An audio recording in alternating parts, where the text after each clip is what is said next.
Ay, okay. Praise the Lord. Nagbunga. Kalamanan natin kayo noon, mga kapatid. Amen. So, maaari ko bang isa-isahin ko kung anong pangalan ninyo? Sheila po. Sheila, Sister Sheila. Jennifer. Jillian po. Jeline, Rose po. Rose. Mariam. Margin. Okay. So, talagang ang biyaya ng Diyos Praise the Lord. kasi nangangaral po ng salita ng Panginoon Diyos kami kahapon sa may Mistral. And siguro si brother po nakapagbigay sa inyo. Siya po. So, praise the Lord kung talagang ang biyaya ng Panginoon ay hindi natin sukat akalain. Diba? So, welcome po kayo sa Bride of the Lord Jesus Christ. Brother. So, kung gusto niyo lang na nandito lang po. Mabuti nakita niyo po kung saan yung MS Moon Church. Amen. So, 9:25. Hindi naman natin nahabaan kasi Sunday school pa lamang po, mga kapatid. So, nais kong mangusap, mga kapatid, sa umagang ito. At bigyan natin ng title tong magiging topic natin na the greatest of all revelation. So, yan po yung title natin, ang pinakadakilang kapahayagan sa lahat ng kapahayagan. Amen. So, nawa, ang Panginoon po ang magbukas ng inyong mga kaisipan, lalo sa ating mga kasama ngayon. So, tayo magpapasimula na, 9:26, mga kapatid. Ngayon, sa ating mga naririto, kaya tayo naririto, ang isang lang po niyan, mga kapatid, dahil sa biyaya ng ating Panginoon. Amen? Tulad niya, nangyari po sa inyo.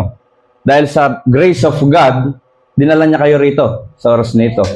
Dahil hindi naman tayo magkakakilala, tama po? Diba, nandoon lang kami, nangaral.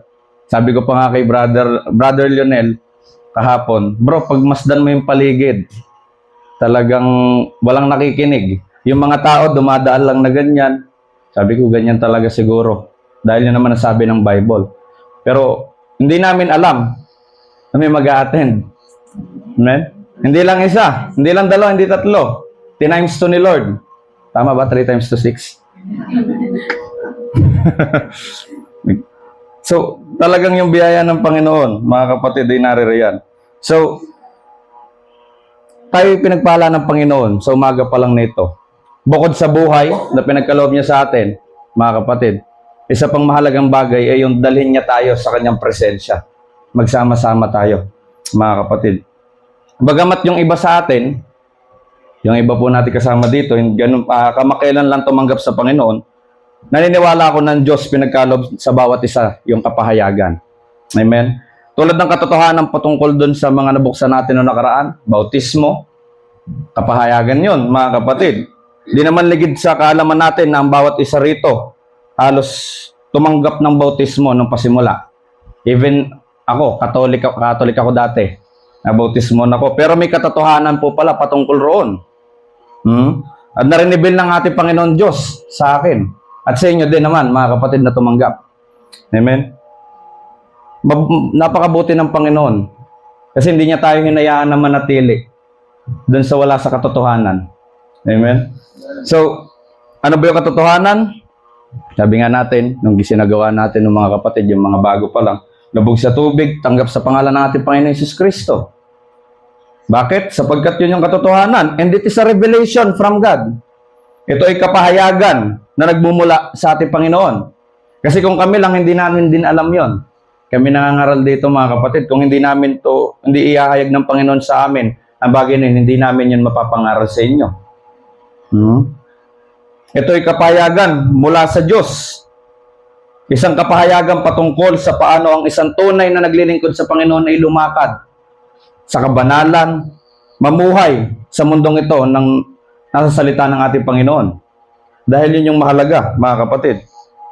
Dumating ang panahon na ang Diyos ay nagbigay ng kapahayagan sa bawat isa, mga kapatid. It is a revelation. Sa panahon natin ngayon, mga kapatid, maraming tao yung tumatanggap sa Panginoon. Marami din naman nagpipreach, tulad nung nakita nyo po kahapon, nasaksihan nyo. Marami nagpipreach dyan, mga kapatid. Pero kung hindi bubuksan ng Panginoon Diyos ang inyong puso, natanggapin, yung mga napapakinggan, hindi tayo magkakasama-sama rito. Kung hindi dahil sa Diyos, tama po? Sino ba naman tayo para magsama-sama dito, di naman tayo magkakilala. Tama po. Madami sa panahon natin ito ngayon, nagsasabi, sila din ay Kristiyano, tama po. Hindi lang tayo. Kayo po ba mga Kristiyano din po kayo? Okay. Praise the Lord, mga kapatid. Pero makikita natin, mga kapatid, yung kaibahan. Kasi sabi ng Bible, you shall know them by their fruit. Amen? Ano yung basehan? Ang basehan po yung salita ng ating Panginoon. Amen? And faith is a revelation. Dapat nating malaman yun. Ang pananampalataya, mga kapatid, hindi lang yan basta naniwala ka lang. Amen? Ang pananampalataya, ito po ay kapahayagan, mga kapatid. Amen? Bakit ka narito sa oras na ito? Brother Dave, kasi sabi ng Bible, Hebrews chapter 10, verse 25, huwag pababayaan ang pagkakatipon. Biblical. Hindi ko po yung sinabi, mga kapatid. Basahin nyo man sa inyong mga sarili-sariling Bible. It is biblical. Hebrews chapter 10, verse 25. Mga kapatid. Bakit nandito ka? Sabi ng Bible, huwag pabayaan ang pagkakatipon. Amen? At ano nangyari? Sinampalatayanan mo yung salitang yon. Tama po. Amen? Paano mo nasampalatayanan? Naunawaan mo muna. Mga kapatid. Kasi kung di mo naman naintindihan, yung sinabi ng Panginoon, hindi mo magagawa yan. Tama po. Tulad po ninyo, kung di po nabasa ni sister yung di ba? Kung di niya naunawaan yun, hindi siya makakapunta rito. Tama po. Hindi po kayo makakapunta rito. Pero faith is a revelation. Parang sa natural na bahay natin sa mundong ito. Sa buhay natin. Excuse me. Di ba? Kung ang isang bagay, mga kapatid, hindi natin yung paniniwalaan basta-basta. Na porket sinabi lang nung kakilala mo na ganito, ganyan, di mo paniniwalaan yan. Kasi hindi mo alam yung katotohanan. Tama po? Kailangan muna natin na mapatunayan na yung sinasabi ng tao nga ay totoo. Minsan nga sa palengke, pinakikita na sa iyo yung produkto, nagda-doubt ka pa eh. Ate, bago ba yan? Kuya, bago ba yan? Nakita mo na yun eh, ang produkto. Pero meron ka pa rin doubt, nag-aalinlangan ka pa rin. Tama po? May pagdududa. Baka matagal na yan eh. Luma na siguro yan. Binibenta mo sa akin, kuya. Ganun eh. Pero pansinin po natin, pagdating sa existent ng ating Panginoon Diyos, ang pag-uusapan natin, hindi man palasimbang mga tao sa panahon ngayon, hindi man relihiyoso, pero naniniwala yan sa Diyos. Tama po? Hindi sila pala simba, hindi sila lumaki sa mga pamilya na talagang religious. Pero naniniwala sila. Hindi sila active sa spiritual. Hindi pa rin nila nakita ang Diyos ng mukhaan kasi wala pa naman nakakita sa atin sa Diyos. Tama po. Siguro lumabas ka dyan, 99% magtanong ka, naniniwala ka ba sa Diyos? 99% sasagot na, oo. Tama po. Bakit kaya? Ano kaya yung dahilan? Kung bakit gano'n yung mga kapatid? Pansinin natin yung sa atin. Ako, example ko na lang yung sarili ko. Mga bata pa lang po ako noon. Pero kahit hindi relihiyoso ang magulang ko, hindi ako tinuturuan ng magulang ko about sa Diyos, naniwala pa rin ako na may Diyos. Isang batang inosente, muwang. Wala pang muwang, tama? Wala pang kaalam-alam sa mundo, pero naniniwala sa Diyos. Tawag pa nga kay Lord, Papa Jesus eh. Amen? Papa Jesus. Hindi ba kayo nagtataka mga kapatid? Kahit kayo dati, hindi kayo pala simba, mga kapatid, o relihiyoso. Pero although ganon, malayo kayo sa Panginoon, andun pa rin yung pagkakilala natin na may nag-i-exist na Panginoon Diyos. Bakit kaya? Amen? Tapos sa paligid pa natin, may mga tao na nagsasabi na hindi naman daw totoo ang Diyos. May mga theory sila, tama po. Tapos may mga ebidensya pa sila na magpapatunay talaga sa mga teorya nila, mga kapatid. Bakit kaya ganon? Kahit ganon yung mundo natin, naniniwala pa rin tayo na may Diyos. Hindi man natin siya makita. Amen? Ang dahilan po nun na yung biyaya ng Diyos. Alam niyo po yun? Sa mapamagitan ng biyaya ng Diyos, nagkaroon tayo ng pananampalataya. Guys, kung bumasa ng quotation dito mga kapatid, sabi rito, 105, works is faith expressed. Sabi rito, now faith is a revelation from God. Now faith is a revelation. There's where I want to stay there just a moment. It's a revelation. Amen? Ang pananampalataya daw po ay isang kapahayagan. Amen? Paano nahayag ang pananampalataya sa iyo? Kasi tayo naman bilang tao, wala tayong kaalaman sa Diyos. Namulat tayo sa mundong ito, mga bata, lumaki tayo. At most naman sa atin dito mga kapatid, siguro yung mga magulang, hindi naman tayo yung tinuturuan na magdasal ka lagi. Diba? Kasi ako, ganun po yung family ko eh. Pero, somehow, mga kapatid, ganun, kahit ganun yung sitwasyon ko dati, naniniwala ako na may Diyos. Amen? Bakit? He has revealed it to you by His grace.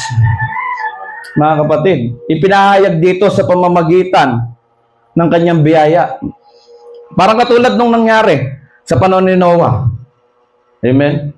Maraming taong hindi naniniwala sa kanya. Pero gumamit ang Panginoon Diyos ng lingkod niya, tama? Nangaral si Noah 120 years. Bago pumasok, pinapangaral niya, pumasok lang kayo rito sa arka. Nandun yung biyaya ng Panginoon sa mga tao, kahit sobrang sama na nila. Tama? Sobrang sama na nila nung panahon na yon. Kaya nga nagpadala ang Panginoon Diyos ng messenger nung panahon na yun upang sila ipapasukin, maligtas sila. Tama po? Hindi sila madamay sa gagawin ng ating Panginoon Diyos. Nandun yung biyaya ng Panginoon. Hindi sila sumasampalataya sa Panginoon eh. Tama? Binigyan nila si Noah upang sila ay sumampalataya sa Panginoon. Nandun ang biyaya. Naunawaan po natin yon. Nandun yung biyaya mga kapatid pero hindi pa rin. Sa natin yon. Sarado yung kaisipan ng mga tao sa panahon na yon. Yeah. So mapalad tayo sa oras na ito kasi tinatanggap natin ang ating Panginoon.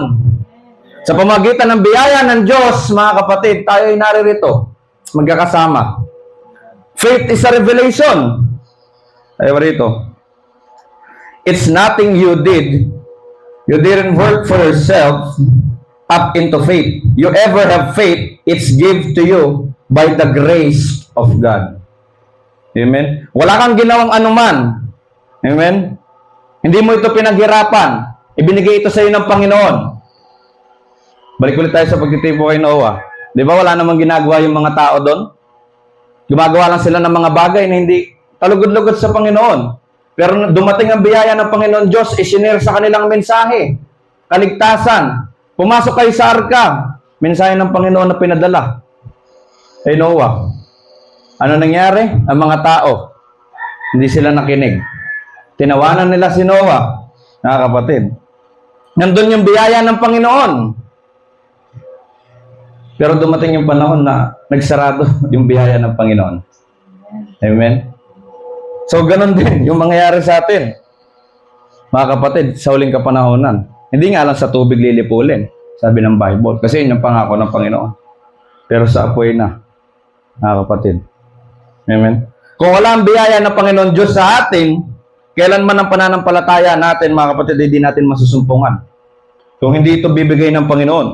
Kaya yun yung sagot sa katanungan ko, bakit kaya nung bata pa ako naniniwala ako sa Panginoon Diyos? Bata pa lang ako. Hindi ko man siya nakita, wala man nagtuturo sa akin, hindi naman ako pala simba. Pero somehow, nandun ang Panginoon. Amen? Hindi ba yun malaking misteryo sa inyo? Tama po. Kung re-realize lang natin yung pangyayari sa ating mga buhay, di ba? Dahil sa biyaya ng Panginoon. Kung hindi natin nasumpungan ang biyaya ng Diyos, di natin siya makikilala. At kung di naihayag sa atin sa pamamagitan ng biyaya ng Diyos, ang kanyang pagkakilanlan na mayroong nag-i-exist na Panginoon, wala tayong makukuha na kaalaman. So kung wala yung kaalaman sa atin, hindi natin masasampalatayanan o paniniwalaan ng isang bagay. Amen? Pero tignan nyo yung pagiging miraculous worker ng Panginoon. Hindi man siya nagpakita ng mukhaan, pero halos lahat ng tao naniniwala na may Diyos. Amen? Parang sa sa mundo natin, dito, may mga creature o mga nilalang na di naman natin alam pa. O baga meron nakadiscover, pero iilan pa. Pero sa atin, na mga normal na tao, hindi natin maakalaan na talagang nag-i-exist pa sila. Tulad nito, itong isang ito, gusto ko pakita sa inyo ito. Ito. Sa tingin nyo, edited mga kapatid o hindi? Laksan natin yung brightness. Kita ko yung mga mata niyo eh. Laksan natin. O, ayan, mga kapatid. Wala. Ay, sorry. Ayan, yan. Kayo po. Mhm. Ano sa tingin niyo po?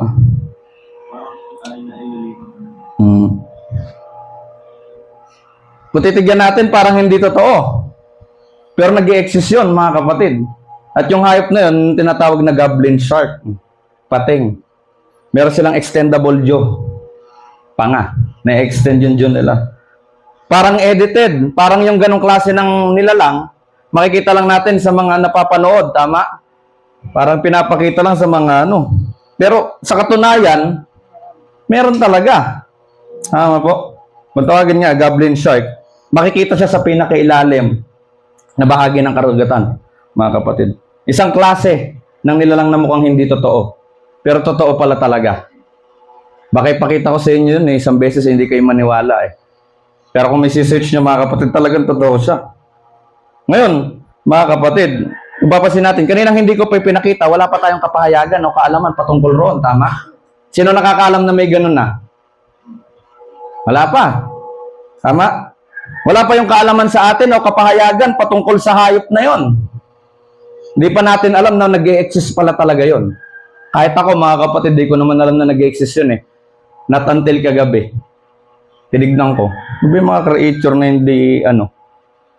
Pero ako dahil nakita ko na, pinaniwalaan ko. Tama po. Kailangan muna na maipaalam o maihayag, mga kapatid, sa inyo ang na may ganong klase ng hayop bago ninyo paniwalaan. Hindi ko, alang naman sabihin ko, may nakita akong pating tapos ang haba nung ano. Baka sabihin nyo sa akin, brother, na namamalik mata ka lang. Hindi totoo yun. So, kailangan na maipakita ko sa inyo, mga kapatid. Tama po? Amen? Naniniwala na kayo na may ganon? Amen. So, nandun na yung kapayagan, mga kapatid. Sa mas madaling sabi, nagkakaroon tayo ng kaalaman patungkol sa existent ng isang bagay, mga kapatid, kung yun ay naihayag o napaalam na sa inyo. Kasi doon nyo palang paniniwalaan yun. At even me naman. Po. Pero tignan nyo yung biyaya ng Panginoon. Di pa natin siya nakita, pero naniniwala tayo na may Panginoon Diyos. Amen? Nang dahil sa pamamagitan ng biyaya ng ating Panginoon, meron tayong pananampalataya. Amen? Grace of God. Hindi siya mahayag sa atin, hindi natin siya makikilala. Kung hindi loobin ng Panginoon na magpakilala sa atin. Amen? Tandaan natin yun, mga kapatid. Kahit ano pang gawin ng isang tao, saan man siya magpunta, mga kapatid. Amen? Mag-aral ng kung saan-saan man dyan, kahit anong man degree yan, mga kapatid. Hindi sa kanila may tuturo ang pagkakilanlan ng ating Panginoon. Amen? Same thing yun, mga kapatid, sa atin sa panahong ito, dahil marami na rin niyang nagtuturo salita ng ating Panginoon. Pero pag bumasa tayo ng Bible, hindi naman nila naabot ang kaalaman ng ating Panginoon, sabi ng Bible. Amen? Maraming tao yung nag-aaral patungkol sa kanyang pagka-Diyos. Sa Diyos mismo, mga kapatid, pero hindi nila alam, mga kapatid, kung sino ba talaga ang Diyos. Ngunit tayo ay mapalad sa oras na ito. Amen? Dahil narito tayo sa pamamagitan ng biyaya ng Diyos, mga kapatid. Can we say thank you, Jesus, mga kapatid? Amen, mga kapatid. Nakakasunod po ba lahat? Amen? Simpleng bagay lang kung titignan natin, pero napakalaking pagpapasalamat sa Panginoon. Dahil kapahayagan yun, mga kapatid. Thank you, Jesus, for the revelation. Ngayon, ang ating topic ay the greatest of all revelation. Ang pinakadakila sa lahat ng revelation o kapahayagan. So, siguro kahit kayo naman po sa revelation namin, ano naman po kayo, familiar po kayo sa Revelation, Book of Revelation, which is nasa huling part ng Bible. So, dito, marami talagang revelation ng Panginoon. Maraming kapahayagan na nakatago, na hindi naman basta-basta binabasa. Kasi, although, maganda yon na basahin natin, pero kahit basahin natin ng basahin niya, kung hindi tayo bigyan ng biyaya ng Panginoon Diyos na maunawaan ng bagay nito, hindi natin yan may nawaan, mga kapatid. Amen? At itong mga ito, sabi ko nga kanina, ilan rito sa biyaya ng Diyos sa revelation ay pinagkaloob na sa atin. Tulad ng ano po? Tamang bautismo, tamang pamumuhay ng may katimtiman at kabanalan, scripturals about hair, mga kapatid. Yung the truth about Christmas, at yung katotohanan din sa mga tradisyon ng mundong ito. Di ba, mga kapatid? May mga iba pa, siguro, na nalaktawan ako. Pero, meron pang mga revelation na mas malalalim. Amen? Na hindi pa nabuksan at hindi pa natalakay sa dakong ito. So, tulad na 7 seals, 7 trumpets, 3 woes, 9 condescending, sequence of event, 78 weeks of Daniel, 7 church of ages, at marami pang iba. Mga kapatid, marami pa. So Lord willing, one of this day, may bahagi ito sa bawat isa. Dahil sa salvation naman, alam naman natin na pagtanggap sa Panginoon Diyos ay way of salvation, tama po. Pero hindi tayo mananatili sa mga ganong klase ng aral. Bakit? Sapagkat itong mga kalaliman na ito, itong Revelation, Book of Revelation, mga kapatid, at yung mga kapahayagan na mga galing sa ating Panginoon Diyos na malalalim, ito po yung magbibuild sa atin ng tinatawag na rapturing faith. Amen. Mali natin, one of these days, si Brother MC, o di naman si Brother Lionel na yung magbahagi ng mga bagay na ito. Amen. Pero sa ngayon, mga kapatid, ay ang pag-uusapan natin ay ang pinakadakila sa lahat ng kapahayagan. Ang tanong, what is the greatest of all revelation? Amen. Hindi ito yung tulad lang ng mga chika-chika sa news, ha? May revelation daw, keso ganito, ganyan. Pero itong revelation na ito po ay walang katulad. Amen? Hindi ito makamundong revelasyon, mga kapatid. Ngayon, ano bang hilig sabihin ng greatest muna? Pag sinabi natin na greatest, it means the highest, best, or most important compared to all others. Hilig sabihin, sa Tagalog, siya yung pinaka. So kung usapan patungkol sa magaling, siya yung pinakamagaling. Kung patalinuhan, siya yung pinakamatalino. At kung pataasan, siya yung pinakamataas. Amen? So yun po yung hilig sabihin ng greatest. Ito yung best among the rest. Ito yung nasa top. At ngayon, ano naman yung revelation? Revelation is God revealing truth to people. Amen? Ano daw po? Sa Tagalog, kapahayagan o pagpapahayag ng Diyos ng katotohanan. So, yun yung revelation. Na mababasa naman natin sa Galatians chapter 1, verse 11 to 12, na sabi rito, sapagkat aking ipinatalastas sa inyo, mga kapatid, tungkol sa ebanghelyo na aking ipinangharal, na ito'y hindi ayon sa tao. So ito po ay si Apostol Pablo at siya nangangaral. At sinabi niya na itong mga aral na ito, itong mga pinipreach kong ito, itong salita na ito, mga kapatid, hindi ito nanggaling sa tao. Ito ay nanggaling sa Panginoon. Amen? So kita natin yung credit. Although siya yung ginagamit, mga kapatid, dahil sa biyaya ng ating Panginoon Diyos, may kapahayagan siya. At dahil may kapahayagan siya, nakakaya niyang ipangaral yung ebanghelyo. Malinaw po yun? Sabi rito, sapagkat hindi ko tinanggap ito sa tao na itinuro man sa akin, kundi akin tinanggap sa pamamagitan ng pahayag ni Jesucristo. Kita po natin yon.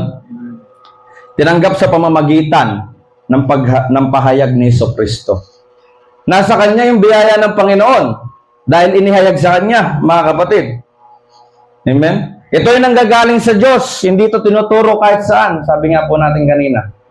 Ano man yung makuha mong degree, saan ka man pumasok dyan, hindi mo basta-basta makukuha ito. Mga kapatid, itong kapahayagang ito. At lalong hindi ito manggagaling sa mga tao na nasa paligid mo. Even me, na nangangaral dito, hindi nyo po makukuha sa akin yon unless buksan ng Panginoon ang inyong kaisipan, ang inyong kaunawaan na maintindihan nyo ang bagay na ito. Amen? Hindi mo ito masusumpungan kahit saan ka pumasok dyan. Ang kapahayagan ay kapag binuksan ng Panginoon, mga kapatid, siya mismo magbubukas ng ating isipan at ipahayag sa inyo na, ay, ito ang katotohanan. Amen? Ito ay matatanggap lang natin kung ang Diyos mismo ay bibigay sa atin ng kanyang biyaya. Amen? Sabi nga natin, may mga bagay na sobrang malalim na revelation, mga kapatid. Pero may isang kapahayagan na siya yung pinaka. Siya yung greatest, mga kapatid. Ano ba yun? Basahin natin dito, mga kapatid. doon sa ating teksto. Sabi rito, gusto kong basahin sa English kasi mas malinaw po dito. Sabi rito, saying, I am Alpha and Omega, the first and the last, and what thou seest, write in a book, and send it unto the 7 church ages, which are in Asia, unto Ephesus, and unto Smyrna, and unto Pergamos, and unto Thyatira, and unto Sardis, and unto Philadelphia, and unto Laodicea. Mga kapatid. So, kung itataas natin ang pagbasa yan sa Revelation chapter 1, verse 10, sabi rito, sa Tagalog na lang, ako'y nasa espiritu ng araw ng Panginoon at narinig ko sa aking likuran ang dakilang tinig na tulad sa isang pakakak. So dito si John the Beloved, mga kapatid, ang vessel na ginamit ng Panginoon, amen, ang lingkod na ginamit ng Panginoon upang isulat itong libro ng Revelation. Amen. At sabi rito, siya yung nagsasalita. Sabi rito sa Revelation 1:10, siya ay nasa espiritu ng araw ng Panginoon at nakarinig siya sa kanyang likuran ng dakilang tinig.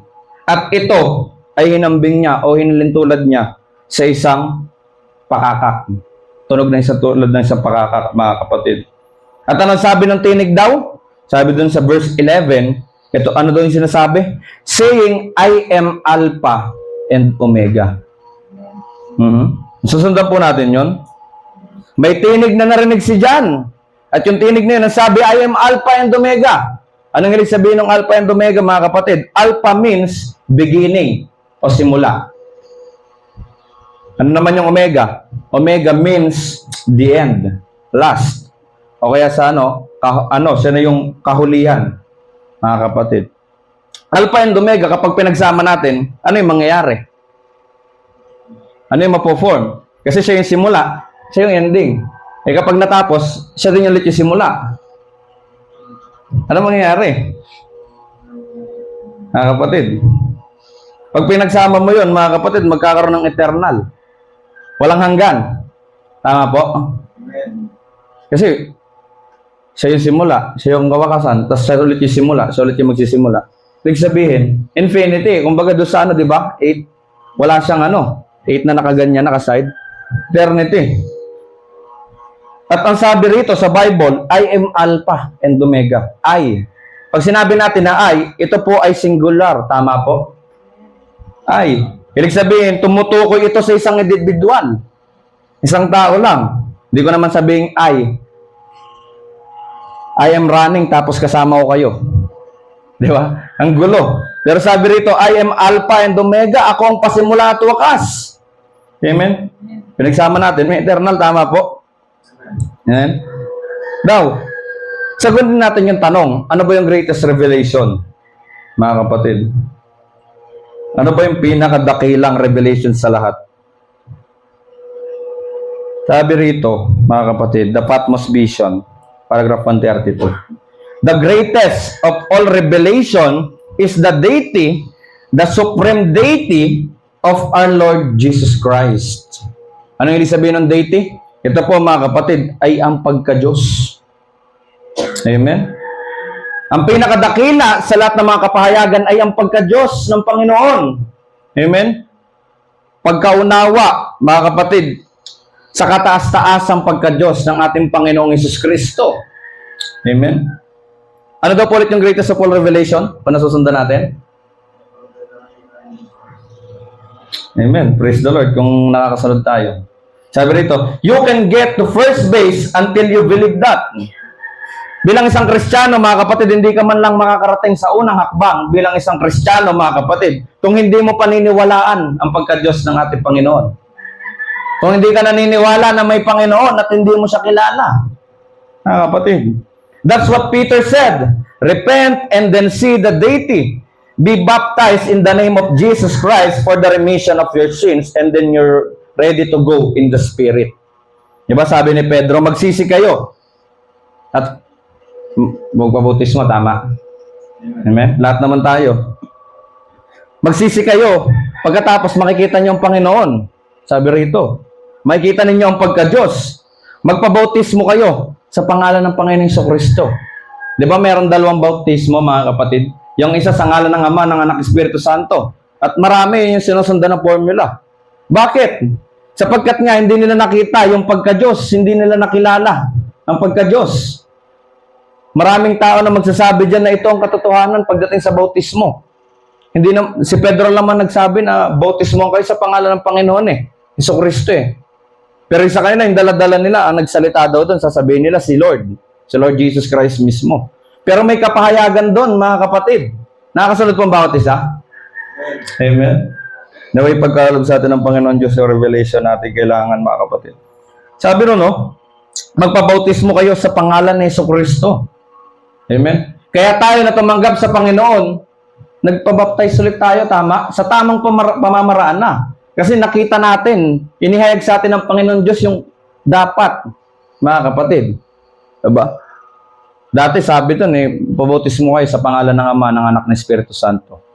Sabi ron. Saan kayo magpapabautismo? 3 yung binanggit. Sa Ama, sa Anak, o sa Espiritu Santo? Saan doon? Pero doon sa isa, na formula, sabi doon, in the name of Lord Jesus Christ. Siyempre, doon ako sa merong tinuturo. Kasi doon sa 3, di ba? Maguguluhan tayo. Iba yung Ama, Anak, Espiritu Santo. Saan ka nagpabautismo doon? Tama po? Amen. So, yun yung nabuksan sa akin, share ko sa inyo. Ganun po yung naging kaisipan ko noon. Kapatid. Magsisi tayo at makita natin ang pagka-Diyos bago tayo lubog sa tubig in the name of Lord Jesus Christ. Maliwanag po yun? Amen. Sabi rito, the first thing you have to know is the deity of Christ. I am Alpha and Omega. I am from A to Z. There's no more but me. Sabi rito, I was at the beginning, I'll be at the end. I'm he that was, which is, and shall come, the Almighty. Sabi rito, ang unang bagay na dapat maunawaan, dapat malaman, mga kapatid, ng isang tao na talagang gusto maglingkod sa Panginoon ay yung pagka-Diyos niya. Amen? Yung sinabi kanina doon, ako ang Alpha at Omega. Kung may magsasalita sa'yo ng Alpha at Omega sa oras nito, malalaman mo ba kung sino yun? Amen? Di ba? Kahit ako, pwede ko sabihin yun. Tama? Pero hindi ako yung Panginoon. So, pwede kayong malinlang kung hindi nyo alam kung sino yung I am Alpha and Omega. Tama po? Mga kapatid? Yun yung pinakaunang bagay, mga kapatid, na kailangan malaman ng isang tao na gusto maglingkod sa Panginoon. Ito yung pinakadakila sa lahat ng kapahayagan, mga kapatid. Ito yung pagka-Diyos ng ating Panginoon Hesus Kristo. Ito yung kaalaman kung, kasi sa panahon natin, napakadaming Diyos. Nagsasabi, Trinity. Pero isa lang daw. Pero pag sinaliksik mo yung ibig sabihin ng Trinity, 3 persons. Sabihin, isang Diyos, pero 3 tao. 3 persona. Di ba ang gulo? Amen? Diyan ako namulat sa Roman Catholic, mga kapatid. Amen? Yung iba naman, meron daw maliit na Diyos, may malaki, Ama at Anak. 2, mga kapatid. Pero, kung babasahin natin ang Bible, sabi ng Diyos, ako ay jealous God. Seloso ako, ayoko nang may ibang Diyos ka. Gusto ko ako lang sinasamba mo. So kung meron kang 2 Diyos, 3 Diyos, paano yun? Eh, seloso yung Panginoon. Ayaw niya nang may iba. Amen. Tama? Nakuha po natin, mga kapatid. So magulo, mga kapatid. Kaya sa isang mananampalataya, ang pinakamahalaga at unang bagay na kanyang maalaman ay ang pagka-Diyos ng Panginoon. Amen? Para sa pagtatrabaho natin, kung magtatrabaho man tayo, dapat kilala natin yung boss, tama? Kasi pag kilala natin yung boss, alam natin kung paano siya mag-isip, ano yung diskarte niya, ano yung inaasahan niya sa magiging trabaho mo. At kung alam mo yung mga bagay na yun, alam mo yung gagawin mo. Ay si boss gusto yung mabilis at malinis magtrabaho. Siyempre, yun yung gagawin mo, tama? Mas naging malinaw yung pagtatrabaho. Tama po? Now, sa spiritual, sa ating Panginoon, ganun rin. Dapat kilala mo ang Panginoon Diyos na pinaglilingkuran mo. Amen? Sino ba doon sa 2? Ama o anak? Yun ba yung katotohanan muna pala? Meron ba 3 talaga? Meron ba 3 persona? Meron ba 2 Diyos? Yun ang tanong. At marami sa panahon natin ngayon na yun yung tinatayuan na prinsipyo, na doktrina. Mga kapatid, talagang pagka kinausap mo sila, ipaglalaban pa nila eh. Pag pinamalian mo, magagalit pa sila sa'yo. Amen? So sana naman sa atin walang ganon. Kasi yung pagtutawid naman natin dito, mababasa natin sa Bible. Amen? Scriptural based tayo, mga kapatid. Kailangan makilala natin ang Panginoon Diyos upang sa ating paglilingkod, walang confusion, walang kaguluhan. Tama po? Kasi kung dalawa tatlo yung Diyos, hindi mo kilala kung sino talaga doon, maguguluhan ka. Pag nag-pray ka, sa pangalan ng Ama, ng Anak, Espiritu Santo, kaya na mo sinend yung prayers mo. Sino yung tutugon sa prayers mo? Ang dami nun, mga kapatid. Kaya sabi rito, ang pinakadakila sa lahat ng kapahayagan at ang kapahayagan na dapat maunawaan, mga kapatid, una pa lang ng isang nais maglingkod sa ating Panginoon, ay ang katotohanan sa pagkakilanlan niya. Amen? Kasi pagbabasa lang tayo ng Bible, may makikita talaga dyan, maliit at malaki. Magiging dalawang labas. Tapos dadagdagan pa ng isa, may Holy Spirit pa. E di tatlo na.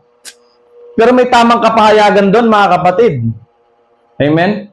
Pansinin natin yung sinabi doon sa Bible verse na ating teksto. I am the Alpha and Omega. I. Ilan yung I? Isa.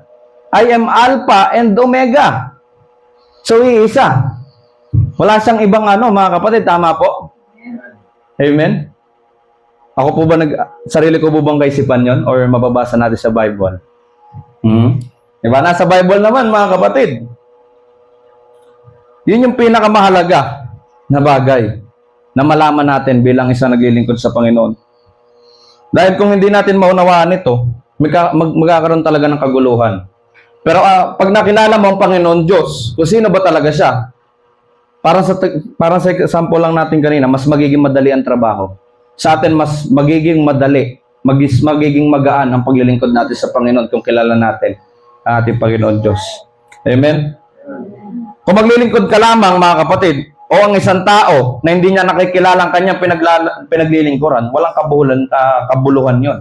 Kasi kahit mag-attend ka ng mag-attend dyan, mag-praise ka dyan ng kung ano ng pagsabi mo dyan, Amen, Hallelujah. Kung di mo kilala ang Panginoon na tinataasan mo ng kamay na iyong inaawitan, wala rin. Po. At yun ang pinakamahalaga na malaman ng isang tao sa mundong ito. Amen? Makilala ang ating Panginoon Diyos. Sapagkat di natin alam ang buhay ng isang tao. Pwedeng ngayon, malakas tayo, healthy. Ano nung ginagawa mo sa katawan mo para maging healthy ka. Tapos yung ending, masasagasaan ka lang pala doon paglabas mo. Hindi natin alam. Tama po?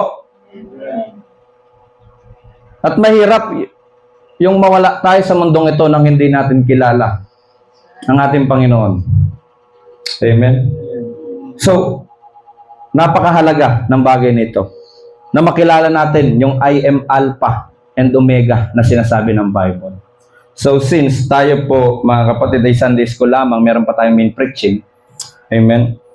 So, ito pong bagay na ito, medyo mahaba-habang talakayan ito, pero pag-uusapan natin ang pagkakilanlan ng ating Panginoon. Kung sino ba talaga ang ating Panginoon? Kung ilan ba ang Panginoon? Kasi yung yun yung pinanghawakan ng mga tao sa panahong ito. So, sa biyaya ng Panginoon, mga kapatid, sa sunod natin na pag-aaral, ito po yung aaralin natin patungkol sa Godhead. The greatest revelation of all revelation. Amen?